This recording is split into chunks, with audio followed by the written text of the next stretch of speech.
जी तो भाई तो ला ले भाई नहा रहे हैं। हाँ तो दाने हैं। आप घर चले जाओ।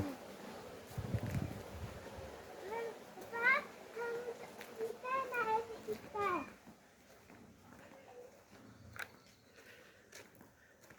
पापा, हमने तो आ जाओ इधर।